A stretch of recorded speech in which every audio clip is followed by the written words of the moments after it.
juste un jour après les funérailles de mon fils. Mes parents m'ont forcé à transférer ma maison à ma sœur, puis ont pris ma voiture et sont partis. Tu n'as pas besoin de ces choses, a dit mon père. Ma mère a ajouté, demain, nous t'emmenons pour une évaluation psychiatrique. Pendant qu'ils conduisaient ma voiture, je leur ai envoyé un message, vérifiez le sac dans la voiture. Ce qu'ils ont vu à l'intérieur les a fait paniquer et arrêter la voiture immédiatement. Exactement un jour après que mon fils unique a été mis en terre, mes propres parents ont complètement brisé le reste de mon monde. Je m'appelle Heidi, une mère célibataire de 45 ans qui pensait que la pire douleur absolue était déjà derrière moi. Ils sont entrés directement dans mon salon pour exiger le contrôle total de mes biens alors que j'étais encore en deuil. Mon père a jeté une épaisse pile de documents juridiques sur la table, m'ordonnant de signer une tutelle financière temporaire au profit de mon frère. Tu n'as pas besoin de ces choses, m'a-t-il dit avec un détachement glacial que je n'avais jamais connu de toute ma vie. Quand j'ai refusé de me plier à leurs exigences ridicules, ma mère a attrapé mes nouvelles clés de voiture ainsi que mon sac à main sur le comptoir. Tu es émotionnellement instable, alors demain nous t'emmènerons pour une évaluation psychiatrique, a-t-elle menacé avant de franchir la porte avec désinvolture.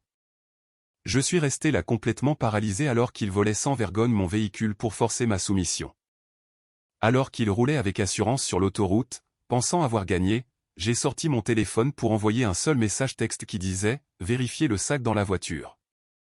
Quoi qu'ils aient trouvé à l'intérieur de ces dossiers cachés, cela les a fait paniquer instantanément, les forçant à piler en plein milieu de la route.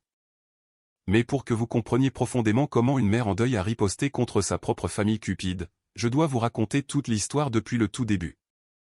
Si vous croyez que les membres toxiques de la famille devraient faire face à de graves conséquences pour leurs actions manipulatrices, veuillez aimer cette vidéo, vous abonner à notre chaîne, puis partager vos pensées dans les commentaires ci-dessous. Un silence étouffant a complètement consumé ma maison de Virginie du Nord juste après le départ des derniers invités des funérailles. Le lourd isolement émotionnel m'a instantanément englouti en tant que mère célibataire qui venait d'enterrer son unique enfant. Wyatt a mené une bataille médicale épuisante pendant plusieurs années avant que son corps fragile ne finisse par céder. Élever un fils entièrement seul signifiait qu'il était mon univers absolu, rendant son absence soudaine comme une douleur physique insupportable. Le seul véritable réconfort que j'ai reçu pendant ces heures incroyablement sombres est venu de ma meilleure amie, Clara. Elle est restée discrètement pour m'aider à ranger la cuisine tout en s'assurant que j'avais un peu de nourriture avant de me laisser respectueusement seul avec mon profond chagrin. Une fois la maison devenue complètement vide, mon esprit a continué à repasser le comportement profondément troublant que mes parents ont montré tout au long du service commémoratif. Mon père et ma mère n'ont montré absolument aucun signe visible de tristesse alors qu'ils se tenaient à quelques mètres seulement du cercueil de leur propre petit-fils. Ils ne m'ont pas offert une seule étreinte ni même quelques mots de consolation parentale de base pour m'aider à apaiser ma douleur. Au lieu de pleurer notre tragédie commune, leurs yeux calculateurs balayaient constamment l'intérieur de ma propriété pour évaluer sa valeur marchande globale. Je les ai surpris en train de juger silencieusement les meubles coûteux du salon tout en chuchotant sur la valeur potentielle de mon ensemble de salles à manger en bois massif. Leur cupidité sous-jacente est devenue d'une évidence écœurante lorsqu'ils ont délibérément abandonné la zone de réception juste pour inspecter l'extérieur de ma propriété. Leur attention s'est finalement fixée entièrement sur la toute nouvelle berline argentée garée fièrement dans mon allée avant. Ils ont tourné autour du véhicule à plusieurs reprises tout en examinant les sièges en cuir à travers les vitres teintées avec un intérêt financier non dissimulé. Cette voiture spécifique n'a jamais été destinée à être un achat de luxe pour ma propre convenance personnelle. J'ai passé d'innombrables heures à faire des heures supplémentaires épuisantes juste pour économiser assez d'argent pour surprendre Wyatt. Le véhicule était censé être son cadeau de remise des diplômes pour s'assurer qu'il disposerait d'un moyen de transport fiable pour ses futurs trajets universitaires. Le concessionnaire l'avait livré avec un énorme nœud rouge quelques semaines seulement avant que sa santé ne se détériore rapidement. Voir mes parents évaluer l'avenir inachevé de mon fils mort comme une marchandise de concessionnaire bon marché m'a retourné l'estomac d'un dégoût absolu. J'ai passé toute cette nuit blanche assise sur le canapé tout en regardant fixement l'équipement médical qui occupait encore le coin de la pièce. Mes parents n'ont jamais pris la peine de rendre visite à Wyatt pendant ses longs séjours à l'hôpital ou d'offrir une aide financière lorsque les factures médicales menaçaient de me ruiner. Ils ont intentionnellement maintenu une distance émotionnelle massive par rapport à nous tout au long de mon parcours de parents isolés en difficulté. Savoir qu'il ne s'était présenté à ces funérailles que pour faire l'inventaire de mes effets personnels a brisé la moindre illusion persistante que j'avais sur notre lien familial. J'ai alors réalisé que mes parents considéraient ma perte dévastatrice simplement comme une opportunité financière pratique. Ils ont toujours cru que j'étais fondamentalement incapable de gérer ma propre vie avec succès sans un mari pour guider mes décisions. Mon indépendance financière menaçait silencieusement leur vision du monde dépassé, les rendant impatients de trouver n'importe quelle excuse pour affirmer leur domination sur mes biens. La façon glaciale dont ils ont fixé mes clés de maison posées sur le comptoir de la cuisine pendant la réception ressemblait à un avertissement flagrant de leurs véritables intentions. J'aurais dû immédiatement verrouiller toutes les portes pour les empêcher de revenir le lendemain matin. Mon corps entier semblait incroyablement lourd après avoir pleuré pendant plusieurs jours d'affilée, ce qui m'empêchait d'analyser clairement leur tactique de manipulation. Cependant, le chagrin étouffant obscurcissait gravement mon jugement rationnel tout en me laissant complètement vulnérable aux stratagèmes prédateurs impitoyables que mes parents complotaient activement dans mon dos. Tôt le lendemain matin, le bruit soudain de la porte d'entrée s'ouvrant avec force a complètement brisé le lourd silence de ma maison. Mes parents sont entrés directement dans mon salon sans prendre la peine de frapper ou d'annoncer leur arrivée. Ils ont complètement ignoré mon épuisement physique évident et mon épuisement mental d'avoir enterré mon enfant unique la veille. J'étais toujours assise exactement au même endroit sur le canapé, portant mes vêtements froissés de la réception des funérailles. Mon père se tenait au-dessus de moi avec une expression profondément calculatrice tandis que ma mère commençait à inspecter nonchalamment les plans de travail de la cuisine. Ils n'ont pas demandé comment je faisais face à la situation ni offert la moindre once de soutien émotionnel pendant mon moment le plus vulnérable. Mon père a sorti une épaisse pile de documents officiels de la poche de sa veste avant de les claquer agressivement sur ma table basse en verre. Il a pointé un doigt autoritaire sur les lignes de signature tout en expliquant ses intentions scandaleuses avec une froideur absolue. Signe cette procuration. Tu es émotionnellement instable et tu as besoin que Gary t'aide à gérer tes finances, a-t-il ordonné sans la moindre trace d'empathie. Il s'attendait réellement à ce que je cède légalement tous mes biens durement gagnés à mon frère terriblement paresseux, qui vivait encore sans payer de loyer dans leur sous-sol. L'audace pure d'essayer d'exploiter mon chagrin pour assurer un avenir financier à leur enfant chéri démontrait leur véritable priorité. Ils voulaient utiliser la tragédie de la perte de Wyatt pour établir une tutelle financière temporaire qui donnerait immédiatement à Gary une autorité totale sur mes comptes bancaires et mes investissements immobiliers. Quand j'ai simplement regardé les documents juridiques sans chercher un stylo, ma mère s'est avancée agressivement pour intensifier leur tactique d'intimidation impitoyable. Si tu désobéis, je déposerai une demande de mise sous curatelle et je t'emmènerai immédiatement pour une évaluation psychiatrique, a-t-elle menacé tout en me regardant droit dans les yeux. Ils avaient clairement fait des recherches sur la façon exacte de manipuler le système juridique en utilisant comme arme le traumatisme d'une mère en deuil pour la priver de ses libertés civiles fondamentales. Il s'agissait d'une embuscade juridique hautement coordonnée, conçue pour me dépeindre comme une femme hystérique incapable de prendre des décisions rationnelles concernant son propre patrimoine.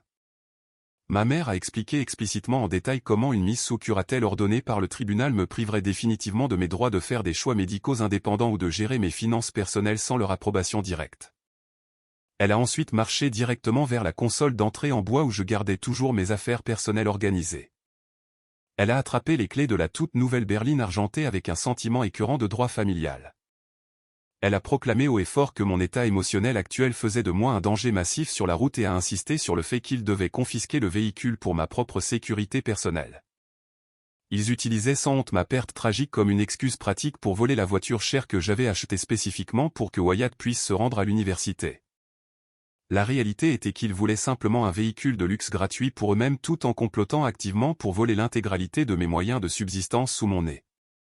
Au lieu de crier ou de riposter comme ils s'attendaient clairement à ce que je le fasse, je suis restée assise avec une expression émotionnellement morte fermement fixée sur mon visage. Je savais que se disputer avec des gens avides ne ferait que leur donner les munitions exactes dont ils avaient désespérément besoin pour prouver ma prétendue instabilité mentale à un juge dans une salle d'audience. J'ai gardé un calme absolu tout en pointant sereinement vers la chaise en cuir située juste à côté de la porte. L'immatriculation de la voiture est à l'intérieur de ce sac à main là-bas. Prenez-le avec vous si vous le souhaitez, ai-je déclaré d'un ton complètement plat, dépourvu de toute émotion. Mon père a attrapé le lourd sac de Marc sans hésiter, entièrement convaincu que je m'étais rendu à leur autorité écrasante. Ils croyaient sincèrement que leur tactique d'intimidation agressive avait réussi à briser mon esprit jusqu'à la soumission totale. Tous les deux se sont retournés et ont franchi fièrement la porte d'entrée avec mes clés et mon sac à main solidement en leur possession. Ils sont montés dans mon nouveau véhicule avant de démarrer le moteur et de s'éloigner de ma propriété avec des sourires victorieux sur leur visage. Ils n'avaient absolument aucune idée qu'ils conduisaient tout droit dans un piège juridique massif que j'avais spécifiquement tendu pour eux. 15 minutes après que leur véhicule a complètement disparu dans la rue tranquille de la banlieue, je me suis calmement dirigé vers mon bureau en bois et j'ai regardé par la fenêtre de devant. J'étais complètement lucide et entièrement maître de mes propres facultés mentales malgré l'immense tragédie que je venais de vivre. Mon silence précédent et ma soumission apparente n'avaient jamais été des signes de faiblesse émotionnelle ou d'effondrement mental. Le fait de leur demander délibérément de prendre mon sac à main contenant l'immatriculation du véhicule était en fait une stratégie de défense soigneusement calculée que j'avais minutieusement planifiée. Je savais que leur insatiable cupidité financière les rendrait complètement aveugles à tout piège juridique potentiel. Cette histoire douloureuse m'avait appris à toujours anticiper leur manigance financière manipulatrice pendant mes moments les plus vulnérables dans la vie.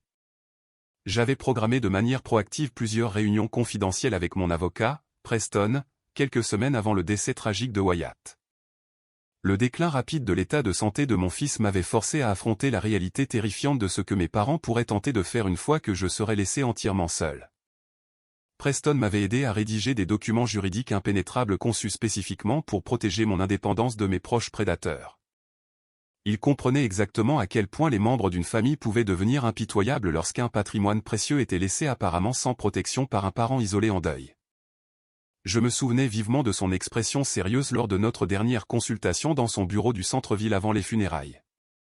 Protéger vos biens de votre propre famille est absolument nécessaire en ce moment, m'a-t-il averti en faisant glisser un épais dossier sur son bureau poli. Ce dossier exact était solidement caché à l'intérieur du lourd sac à main de marque que mes parents venaient de voler avec empressement dans ma maison. La première arme cruciale dissimulée dans ces documents était une évaluation psychologique complète réalisée par un spécialiste psychiatrique très respecté. Le certificat médical officiel déclarait explicitement que je possédais une santé mentale parfaite et une clarté cognitive totale pour gérer mes propres affaires. Ce document certifié anéantissait complètement leur menace malveillante de déposer une demande de tutelle basée sur ma prétendue instabilité émotionnelle. Aucun juge dans le pays ne leur accorderait jamais une mise sous curatelle sur mes finances alors qu'un médecin certifié avait déjà légalement validé ma santé mentale absolue. Leur complot entier pour me déclarer légalement incompétente était effectivement mort-né avant même d'avoir commencé.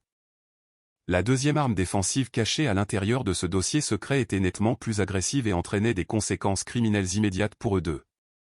Preston m'avait aidé à préparer un rapport de police officiel détaillant une accusation criminelle formelle de vol de véhicule qualifié.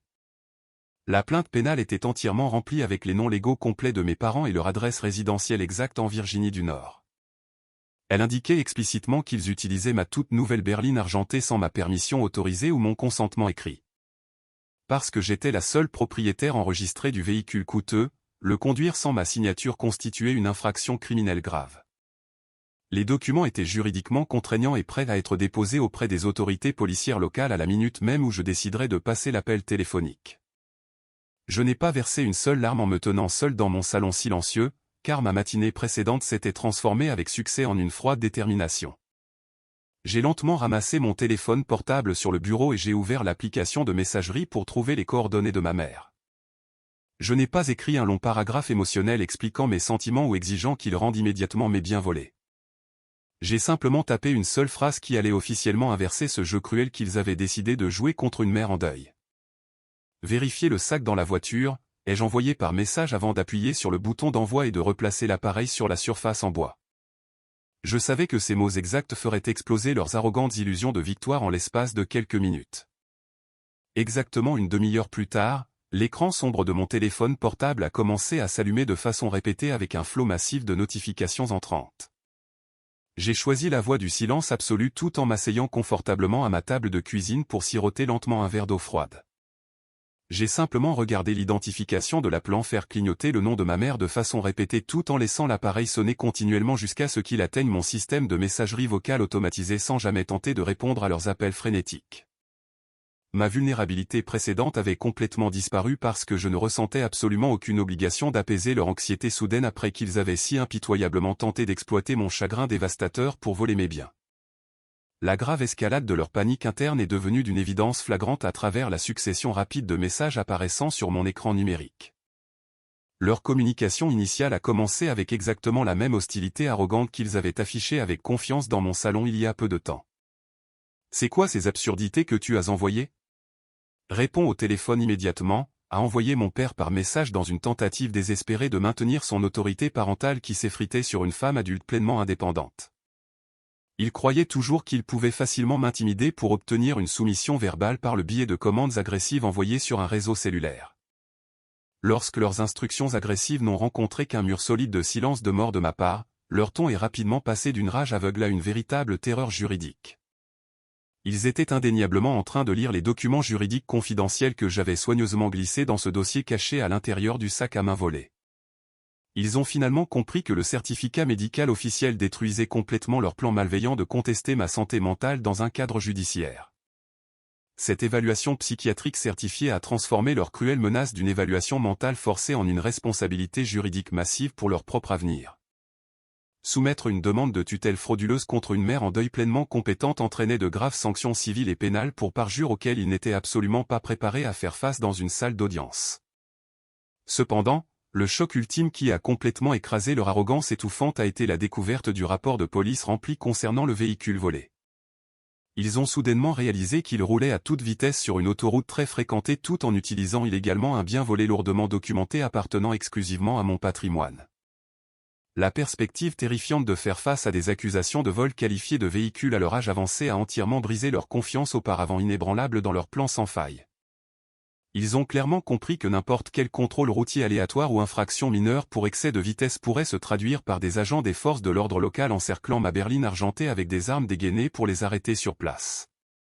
Leur dernière série de messages entrants s'est rapidement transformée en une pathétique démonstration de supplication désespérée qui contredisait complètement leurs demandes antérieures de contrôle financier total sur ma vie entière.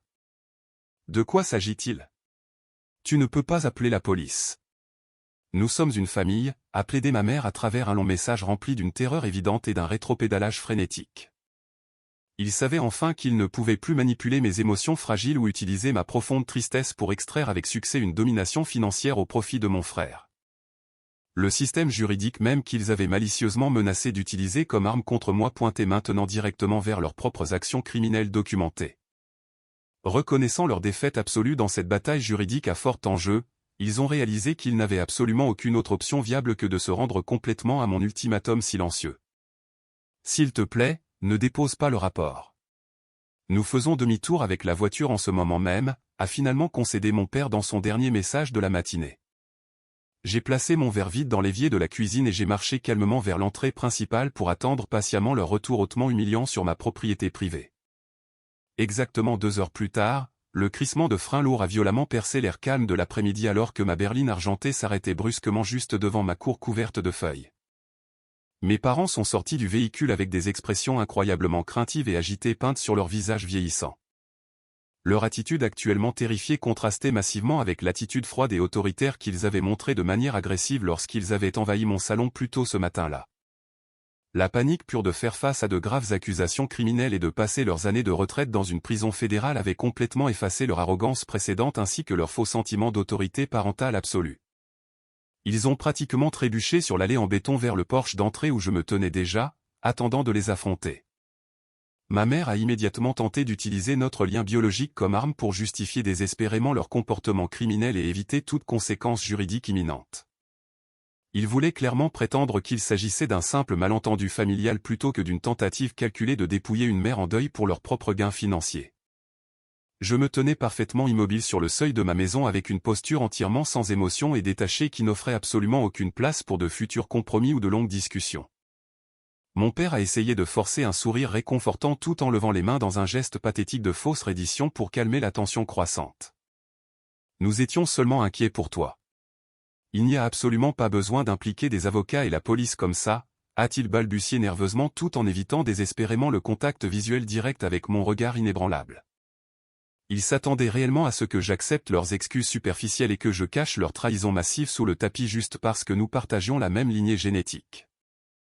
Je n'ai pas pris la peine de gaspiller ma salive à discuter avec ces mensonges ridicules ou à crier au sujet de la profonde trahison qu'ils avaient commise contre leur propre fille en deuil. Une confrontation émotionnelle animée était exactement ce qu'ils anticipaient, et j'ai complètement refusé de leur donner la satisfaction malsaine de me voir fondre en larmes à nouveau. Au lieu de m'engager dans une lutte verbale inutile sur leur manque de respect flagrant, j'ai simplement tendu ma main droite ouverte vers lui et j'ai attendu dans un silence absolu. Le lourd silence s'est étiré de façon angoissante entre nous jusqu'à ce que mon père réalise enfin que je n'allais pas négocier mes conditions ni baisser mon bras tendu en aucune circonstance. Il a lentement glissé sa main dans la poche de son manteau avec des doigts visiblement tremblants avant de placer docilement les clés métalliques de la voiture directement dans ma paume en attente, avec mon sac à main volé. Une fois que mes biens volés ont été en sécurité en ma possession, j'ai lancé une contre-attaque verbale tranchante conçue pour couper complètement nos liens biologiques de façon permanente. Vous avez cessé d'être mes parents au moment où vous avez essayé de me voler juste après la mort de mon fils, ai-je déclaré d'une voix complètement éteinte qui ne comportait absolument aucune chaleur ni hésitation. Ces derniers mots les ont frappés beaucoup plus durement que n'importe quel coup physique, car ils ont finalement compris la réalité permanente de leurs actions avides. Ma mère a ouvert la bouche pour offrir une autre série d'excuses manipulatrices dans une dernière tentative de maintenir son contrôle brisé sur ma vie. J'ai complètement refusé de la laisser prononcer une autre syllabe trompeuse alors qu'elle se tenait sur ma propriété privée. Sans donner à aucun d'eux une seule fraction de seconde pour s'expliquer davantage, j'ai reculé dans mon couloir et j'ai claqué la lourde porte en bois avec force. J'ai immédiatement tourné la serrure à peine dormant en métal pour sécuriser physiquement la barrière impénétrable entre mon sanctuaire paisible et leur présence hautement toxique. Les enfermer dehors dans le froid symbolisait de façon permanente ma décision officielle de les priver définitivement de tout pouvoir restant ou de tout droit d'interférer à nouveau dans ma vie personnelle. Tard dans ce même après-midi, un numéro de téléphone complètement différent est soudainement apparu sur mon appareil cellulaire, porteur d'une vague massive de colère mal placée. Ce moment précis a marqué la toute première fois que Gary a finalement révélé sa véritable nature lâche en m'affrontant directement lors d'un appel téléphonique. Il criait violemment dans le récepteur parce qu'il avait rapidement compris que le plan de procuration financière temporaire avait complètement échoué. Mon frère aîné a parfaitement compris qu'il ne pourrait plus saisir mes biens personnels durement gagnés pour financer sans effort son mode de vie remarquablement pathétique. Sa voix incroyablement forte a résonné dans le haut-parleur alors qu'il piquait une crise de colère massive pour avoir perdu sa gratuité garantie à mes frais. Gary a complètement exposé sa personnalité fondamentalement égoïste en me reprochant agressivement ses propres échecs financiers actuels au lieu d'assumer la moindre responsabilité personnelle pour sa propre vie misérable. Il croyait sincèrement que j'agissais comme un monstre cruel pour avoir strictement refusé de sacrifier l'intégralité de mes moyens de subsistance pour soutenir financièrement sa profonde paresse. « Es-tu folle ? Comment oses-tu traiter la famille comme ça, espèce de sale gosse égoïste ?» a-t-il hurlé à plein poumon avec un sentiment absolu de droit. Il a eu l'audace de prétendre que je détruisais activement la sécurité financière fondamentale de notre famille entière en accaparant égoïstement mes propres comptes bancaires. Mon frère aîné s'attendait réellement à ce qu'une mère célibataire en deuil lui remette simplement l'intégralité de son patrimoine pour qu'il puisse continuer à éviter les responsabilités de base d'un adulte fonctionnel. J'ai écouté patiemment ses plaintes ridicules pendant quelques secondes silencieuses avant de répondre à ses délires pathétiques avec un mépris verbal absolu. J'ai délibérément choisi de ne pas élever la voix ou de m'engager dans un concours de cris inutiles avec un homme d'âge moyen piquant une crise enfantine au téléphone. J'ai systématiquement démantelé son ego massivement gonflé en exposant la réalité indéniable de son existence entièrement inutile au cours des 2 dernières décennies. Tu n'es qu'un parasite lâche et ne rêve même jamais de toucher à un seul centime d'euro de mes biens, ai-je déclaré avec une clarté perçante. Je lui ai fermement rappelé que vivre sans payer de loyer dans le sous-sol de nos parents pendant 20 ans ne lui donnait pas magiquement le droit de voler un véhicule de luxe que j'avais acheté spécifiquement pour mon fils mort.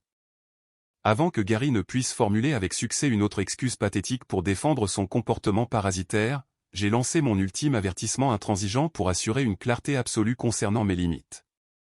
Si quelqu'un de cette famille met les pieds ici, j'appellerai la police pour vous faire arrêter immédiatement, ai-je promis d'un ton d'un sérieux glacial qui ne laissait aucune place à une mauvaise interprétation.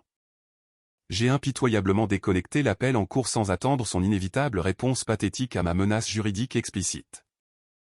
J'ai immédiatement navigué dans les paramètres de mon téléphone pour bloquer définitivement Gary, ainsi que mes 2 parents, afin de les empêcher de contacter mon appareil personnel à nouveau. Cette action numérique décisive a officiellement établi une barrière défensive absolue contre les individus hautement toxiques qui avaient désespérément tenté d'exploiter ma récente tragédie pour leurs propres gains financiers en euros. Pour garantir adéquatement ma sécurité physique continue à l'avenir, j'ai directement contacté le commissariat de police local pour établir un dossier juridique formel de leurs récentes actions agressives. J'ai fourni à l'agent de répartition présent un récit chronologique très détaillé de l'incident de la matinée concernant le véhicule volé ainsi que leurs tentatives d'intimidation ultérieures.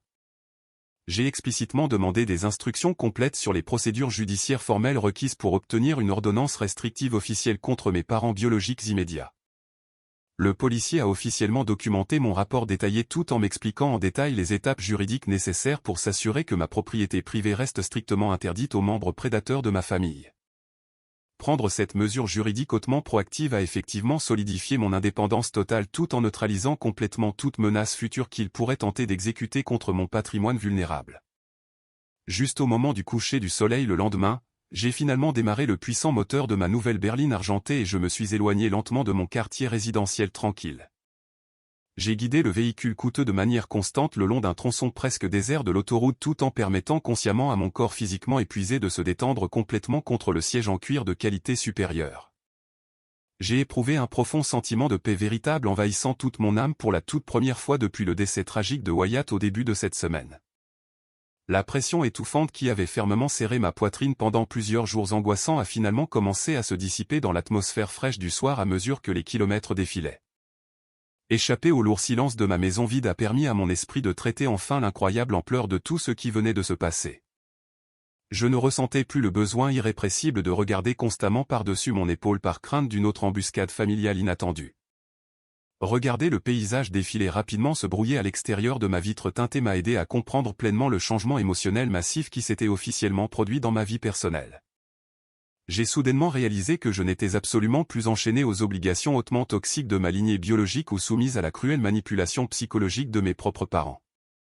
Ils avaient complètement détruit notre fragile lien familial par leur cupidité financière incessante pendant mon point le plus bas absolu.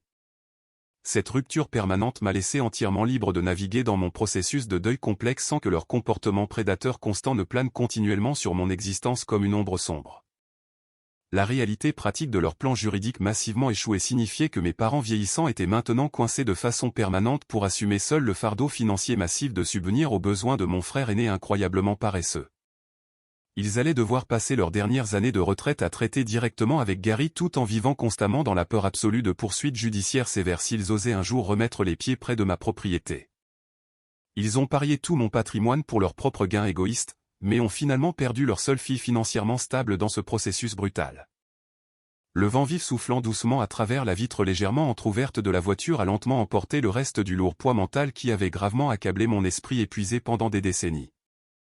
Fixer intensément les lignes blanches continues qui s'étendaient sur des kilomètres devant moi a fourni un moment singulier de clarté absolue concernant ma douloureuse histoire familiale. J'ai réalisé que le fait de partager des liens de sang biologiques avec un autre être humain ne devrait jamais servir d'autorisation automatique pour exploiter impitoyablement vos vulnérabilités les plus sombres. Naviguer avec succès dans cette réalité incroyablement dure nécessite qu'une personne protège activement ses réalisations financières durement gagnées en utilisant des outils juridiques intransigeants chaque fois que des prédateurs opportunistes tentent de frapper. Avoir une solide stratégie défensive s'est avéré beaucoup plus efficace que de compter sur la boussole morale inexistante de mes proches abusifs. Plus important encore, trouver la force intérieure pure de couper de façon permanente une relation profondément toxique représente véritablement la forme absolue la plus élevée de respect de soi imaginable. Couper les ponts avec mes propres parents a été une décision émotionnelle incroyablement brutale, mais elle est restée entièrement nécessaire pour que je puisse simplement survivre à la perte dévastatrice de mon enfant et continuer à vivre une vie vraiment pleine de sens selon mes propres termes.